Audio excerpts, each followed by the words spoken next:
나의 병은 평생 나와 함께인 듯 아닌 듯 살아갈 것이고 투석과 이식을 반복해야 할지도 모르고 때로는 사랑하는 사람들에게 짐이 되겠지만 나는 많이 울더라도 또 많이 웃으면서 살아가고 싶다. 슬픔의 시간에서 걸어 나와 할 수 있는 만큼 웃으며 지내고 싶다. 지금 여기에서만 누릴 수 있는 행복과 사랑과 기쁨들을 끌어모아 나라는 사람 자체로 존재하고 싶다.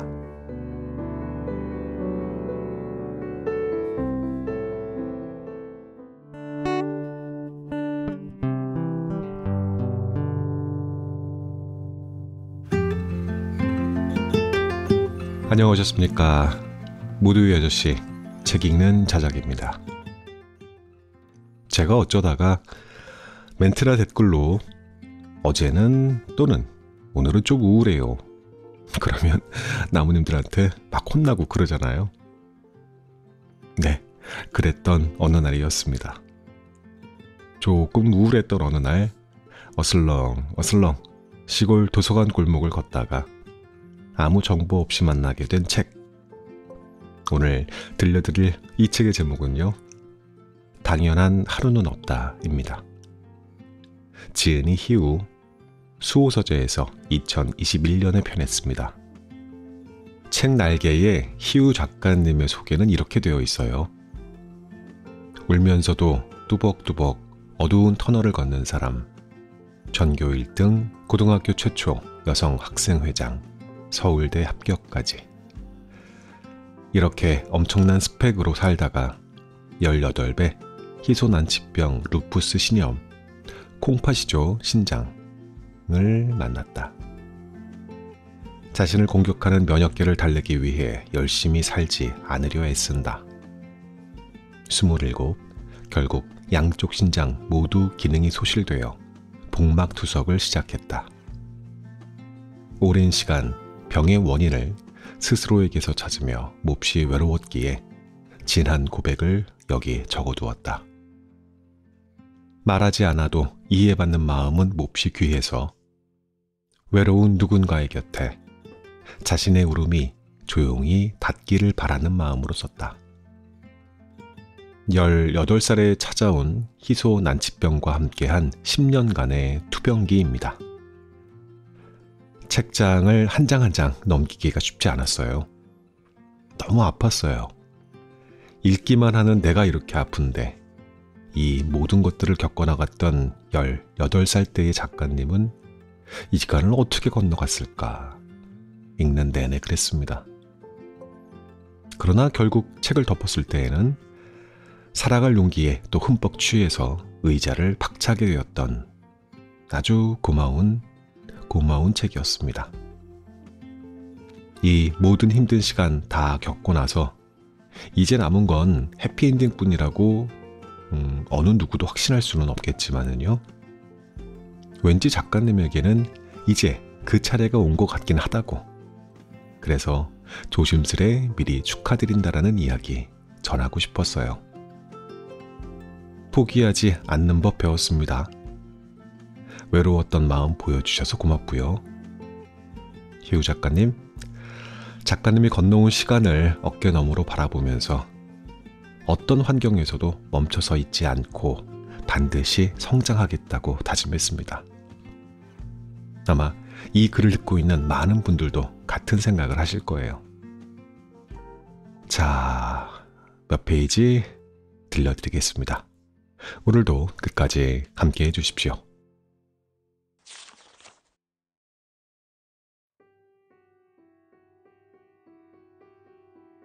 나는 과연 할머니가 될 수 있을까? 이번에 너를 잃을 수도 있다는 생각이 들더라. 곧 투석을 시작한다는 말에 친구가 답했다. 그 순간 죽음이 내 삶에 날아와 꽂혔다. 당연하지만 한 번도 상상해 본 적 없던 나의 죽음을 가까운 사람들이 생각하고 있을 줄은 몰랐다. 나는 고작 27이었다. 노인의 몸을 살고 있는 것 같았다.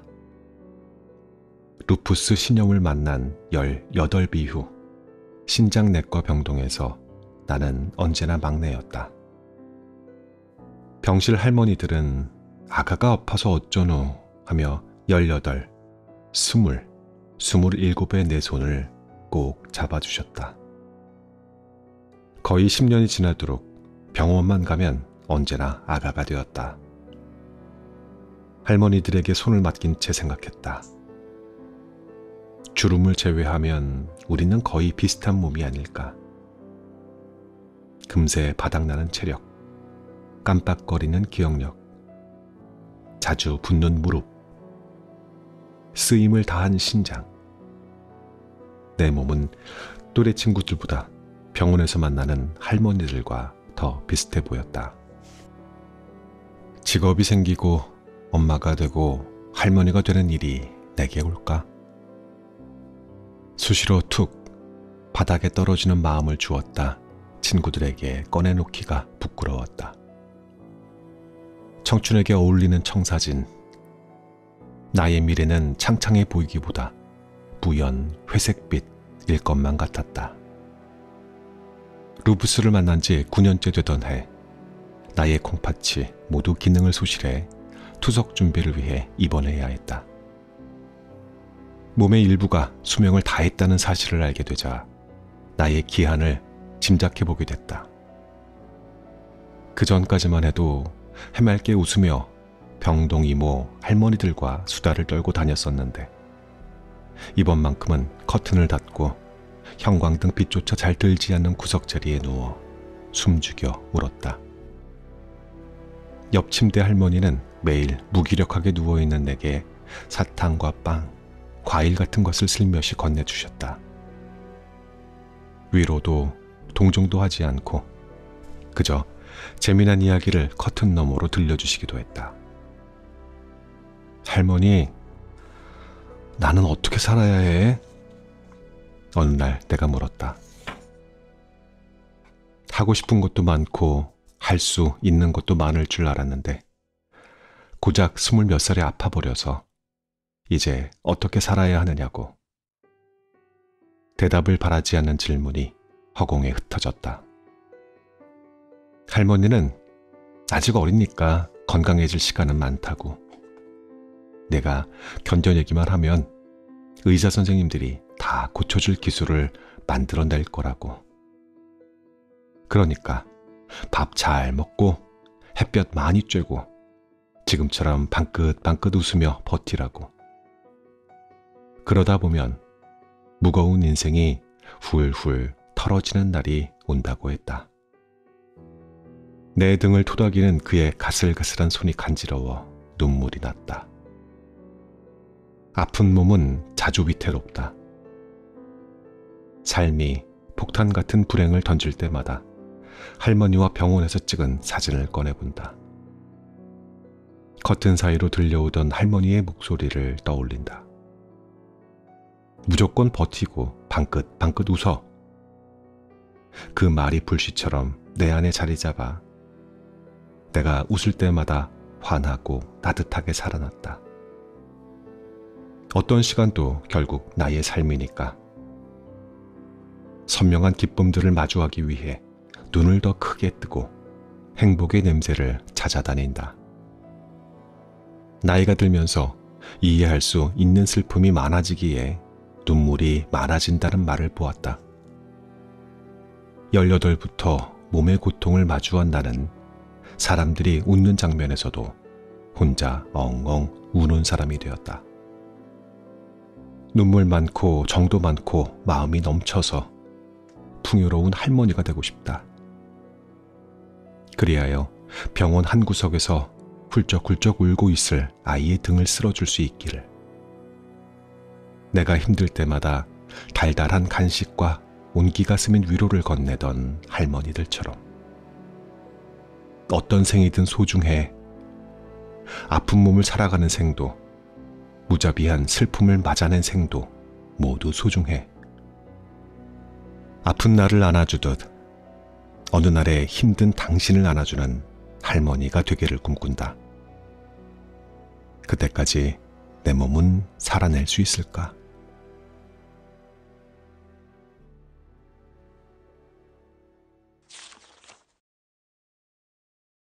우리는 한참을 몰랐잖아.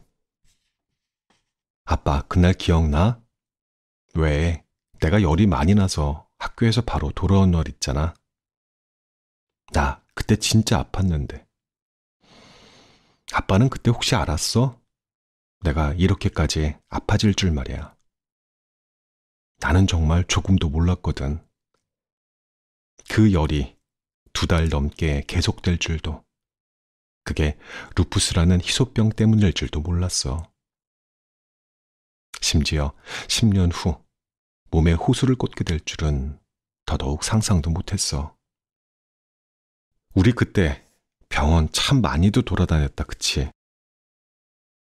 처음 간 병원에서 열나는 건 임파선염 때문이고, 손가락 아픈 건 퇴행성 관절염이라고 했잖아. 그 말에 아빠랑 나랑 서로 쳐다보면서 갸우뚱했는데 기억나? 의사 선생님 앞이라서 웃지도 못했어. 고작 18인데 퇴행성 관절염이라니. 다시 생각해도 정말 이상해. 가벼운 병인 줄 알아서 그랬나? 우린 웃어넘길 수 있었네. 우리는 그러고도 한참을 병에 대해 몰랐잖아.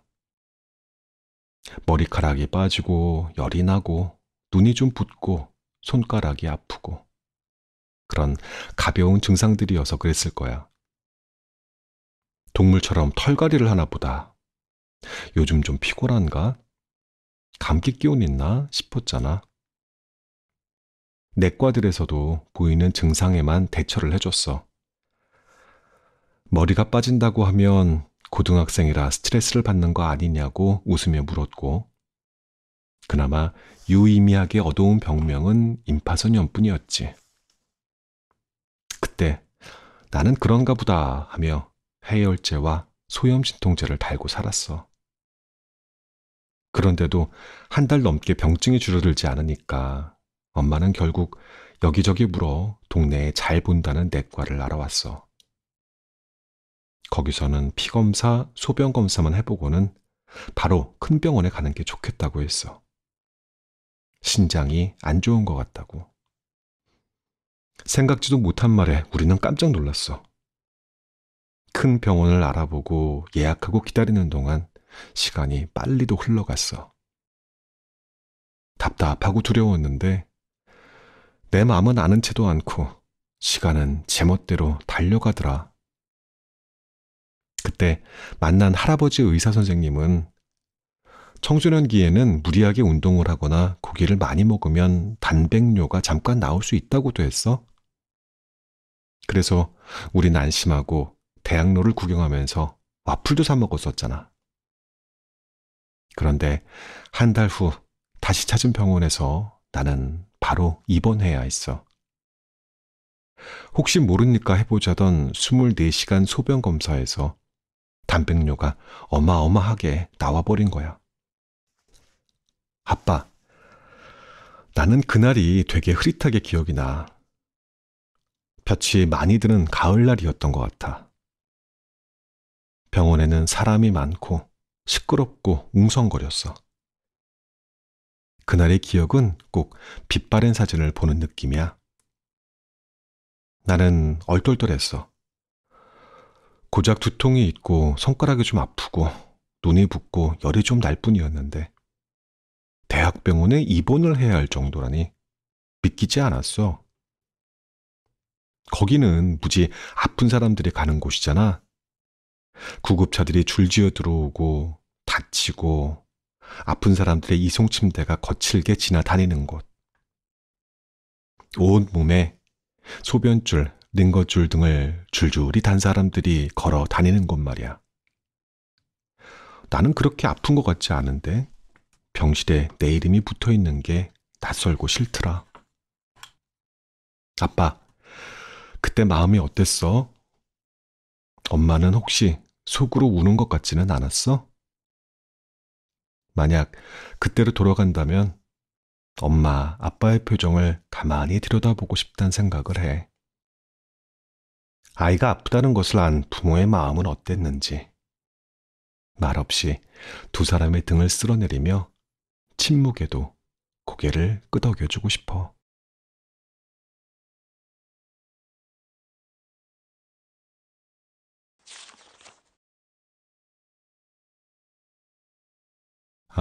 지금 읽어드릴 챕터에서는요, 작가가 엄마를 그냥 이름으로 불러요. 선희라고요. 그러니까 선희와 나는, 선희가 나에게 뭐 이런 식으로 마치 친구처럼요. 엄마를 왜 이름으로 부르는지에 대한 설명이 있었을 거예요. 근데 제가 놓쳤나 봐요. 잘 모르겠어요.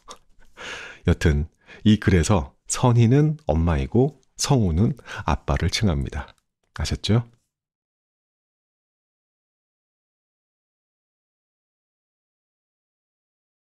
더 이상 빛나지 않아도 괜찮아. 퇴원 후 나의 세상은 적막했다. 평범한 일상이던 것들이 더는 일상이지 못했다. 병원에서 저염식만 먹었더니 외식을 전혀 할 수 없게 됐다.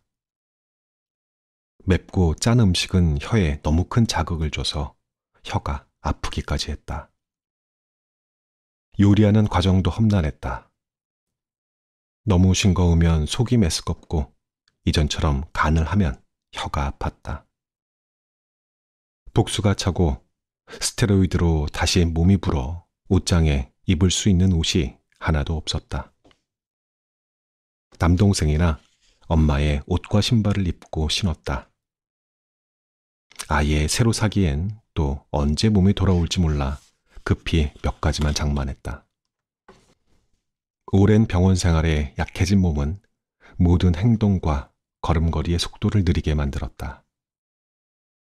전에는 횡단보도를 건널 때면 성격이 급해 제일 앞서 걸었는데 이제는 절뚝이며 걷느라 신호가 끝나기 전에야 겨우 건너편에 도착할 수 있었다. 다 도착했을 때쯤 내 옆을 보면 지팡이를 짚는 할머니나 할아버지가 있었다. 나는 여전히 나인데에도 매 순간 낯설고 때로는 두려웠다. 고요하고 느린 시간이 얼른 지나가 주기만을 바라며 선희와 나는 작은 행복들을 찾아 나섰다. 슬픔에 묻혀 웅크리고 있다가는 하루가 슬픔에 휩쓸려 버릴 것 같았다. 느려진 걸음으로나마 종종 단풍 구경을 다녔다.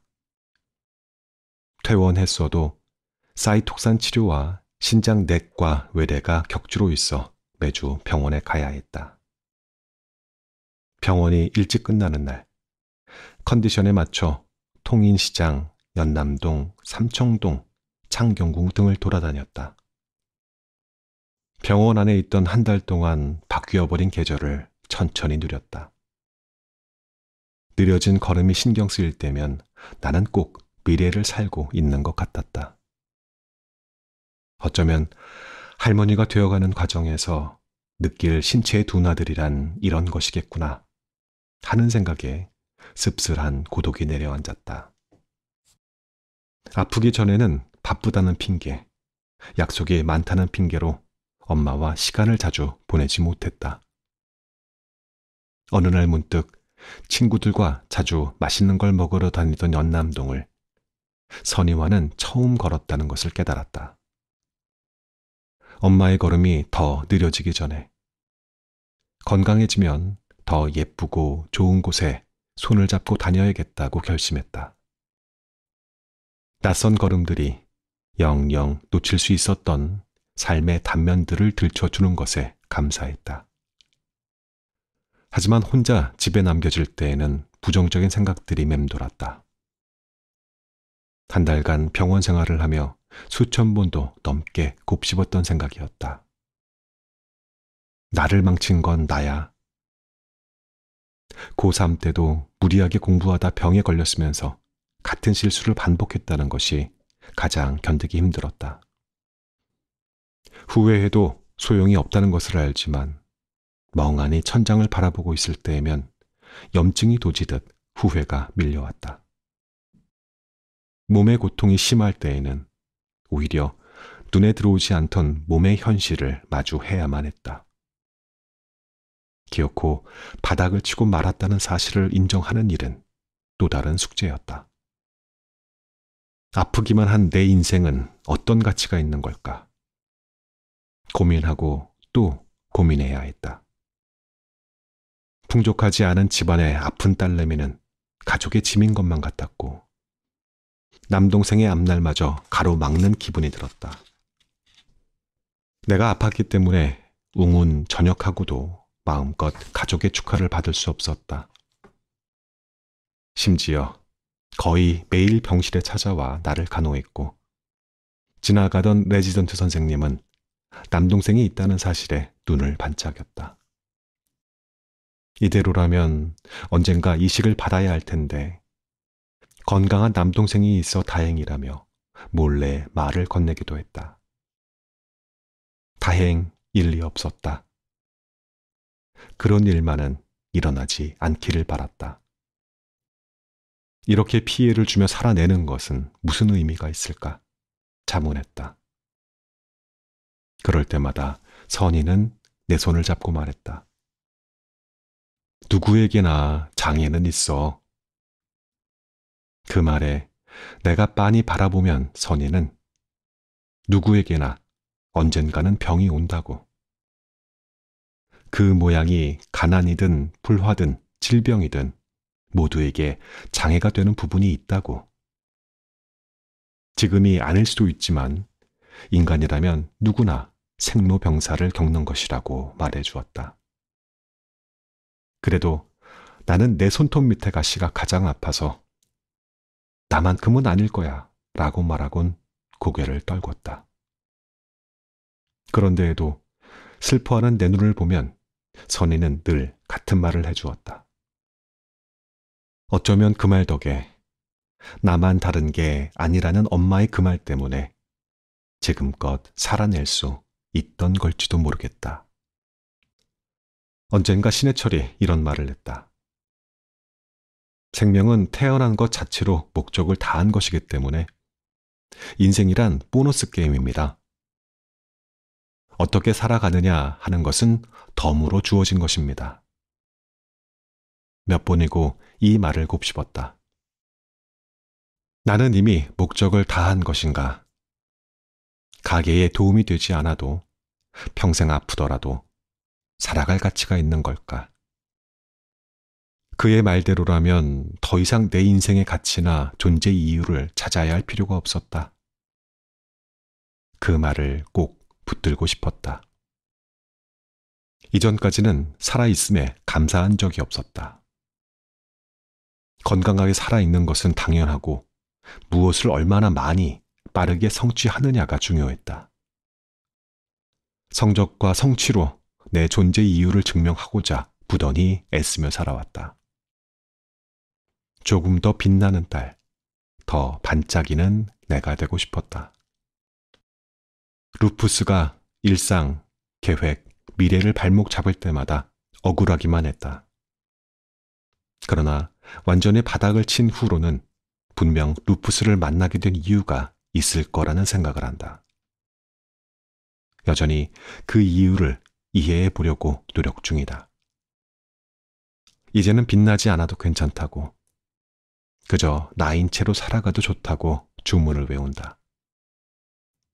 나는 이미 목적을 다했고 살아가는 일은 보너스 게임을 하듯 즐기면 그만이라고. 숱한 고통과 불안과 절망이 나를 기다리더라도 그런 삶을 겪어내고 살아가는 일도 같이 있을 것이다. 병을 얻고 나서 나를 사랑하는 사람들과의 시간이 중요해졌고 계절이 변하는 모습과 병원 밖의 삶에 감사함을 느끼게 되었다. 병과 함께하는 삶의 득과 실을 따지자면 물론 실이 더 많다. 아주 많다. 하지만 그럼에도 살아가야 하고 슬픔에 쓸려갈 수는 없으니까 긍정의 힘을 끌어모은다. 따스해지지 않을 것만 같던 겨울이 가고 어김없이 봄이 왔다. 봄의 햇살이 손등에 닿았을 때 나는 찌릿한 울림을 느꼈다. 겨울이 가고 봄이 오듯이 몸도 시간이 지나면 나아질 것 같았다. 자연이 본 뒤 그렇듯 몸은 느긋하게 나아지고 있었다. 산책할 수 있는 시간은 20분에서 30분, 40분으로 점점 늘었다. 용기를 내서 봄학기에 복학을 했다. 원래 같았으면 한 학기에 끝냈을 수업을 두 학기에 나눠들었다. 무릎이 붓고 삐걱거려서 지하철 계단을 오르내리지 못했기에 30분 더 걸리는 버스를 타고 통학해야 했지만 갈 곳이 있다는 것이 좋았다. 두 발로 걸을 수 있다는 것이, 배울 수 있다는 것이 행복했다. 그해 1년을 꼬박 아팠다. 그러나 더 이상 존재의 이유를 찾지 않아 헤매지는 않았다. 빛나지 않아도 시간은 흘러가고 있었다.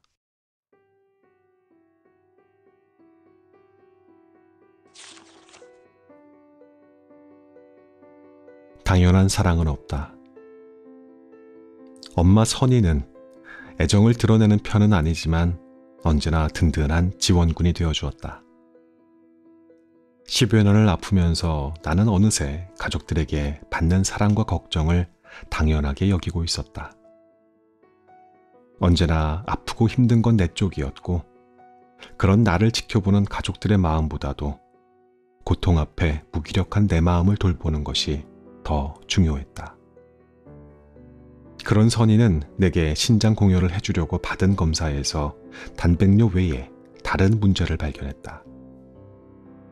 확실한 것은 이번에 여러 검사를 해봐야 한다고 했다. 항상 내가 누워있던 병원 침대에 선희가 누워있는 모습을 보자 몹시 가슴이 시렸다. 조직검사 후에 골아떨어진 선희의 거친 손을 맞잡고 한참을 그의 희끗희끗한 흰머리를 바라봤다. 엄마, 아프지 마.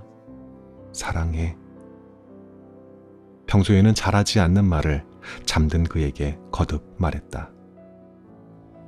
선이 없는 나를 상상할 수 없었다.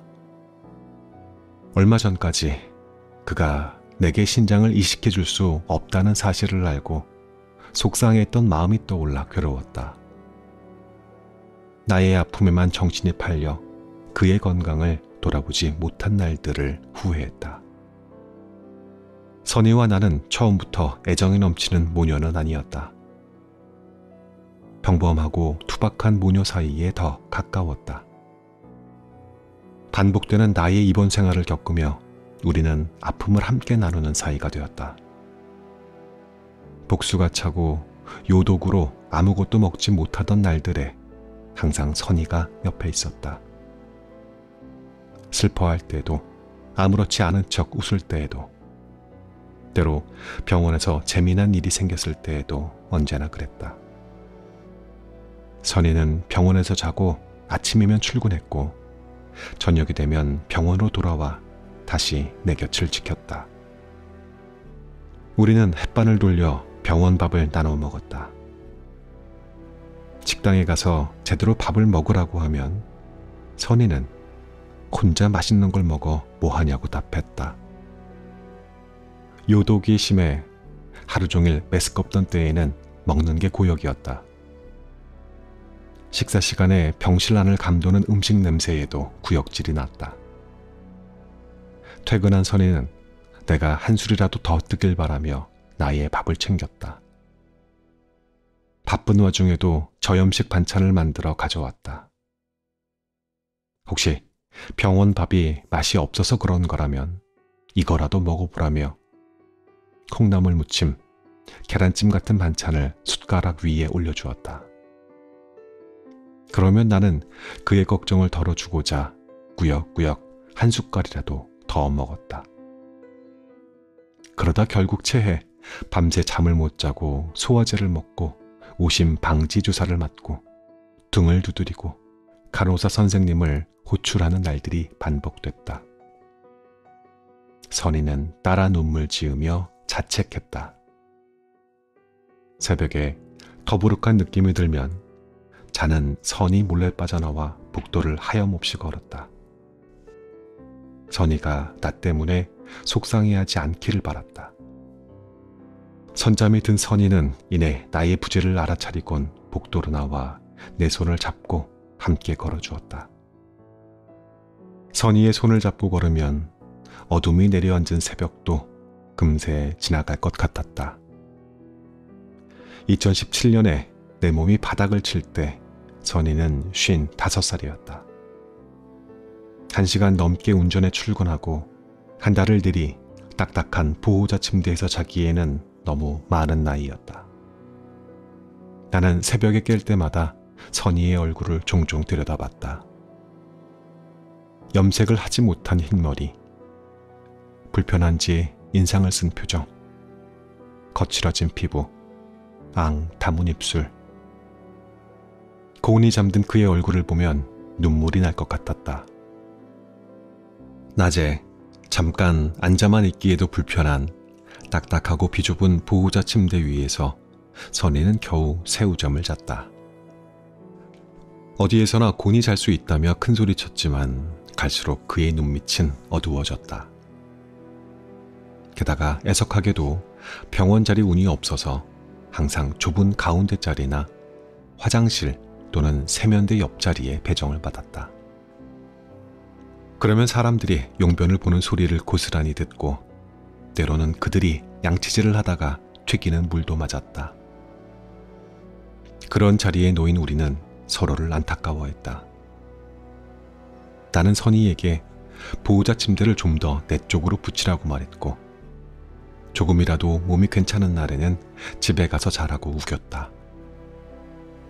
어느 밤에는 치매기가 있는 옆 침대 할머니가 밤새 선희를 깨워 몸을 일으켜달라, 침대를 조정해달라 하며 괴롭힌 적도 있었다.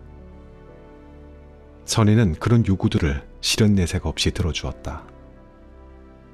내가 그냥 모른 채 하고 간호사 선생님을 호출하라고 하면 선희는 그럴 수 없다고 말했다.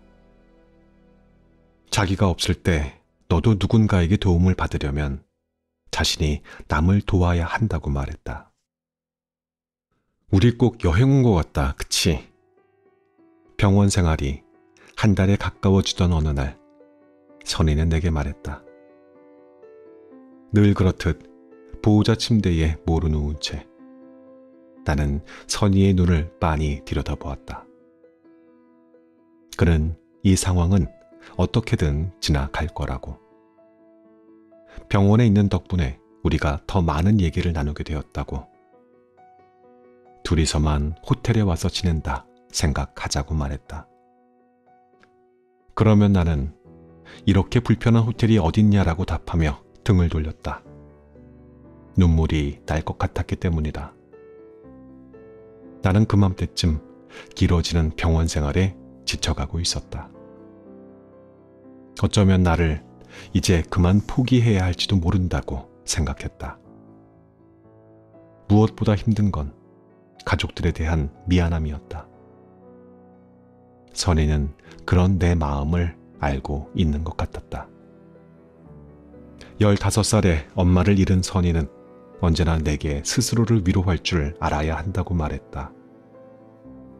힘듦을 토로할 때마다 그 말을 듣던 나는 엄마는 왜 위로를 안 해줘? 하고 더 크게 울었지만 이제는 알 것 같다. 선희는 내게 홀로 서는 연습을 시켜온 것이다. 그가 어릴 때부터 얼마나 스스로를 위로하고 다독여 왔을지 감히 상상해 본다. 선희는 내게 말한다. 지금까지 살아낸 것만도 대단하다고. 더 이상 무언가를 해내면서 너의 존재를 증명할 필요 없다고. 나는 마음이 무너져 내릴 때마다 선희가 내게 해준 말들을 떠올린다. 이해가 안 되면 외우라고 했던가. 암기하듯이 그 말들을 웬다. 나는 대단해. 나는 괜찮을 거야. 그가 내게 말하듯이 스스로를 달랜다. 그것조차 잘 되지 않으면 선희에게 달려가 슬픔을 토로한다. 선희 없는 나를 여전히 상상할 수 없다. 오늘부터라도 나는 선희에게 더 많은 사랑을 돌려줄 것이다. 엄마, 사랑해. 아프지 마.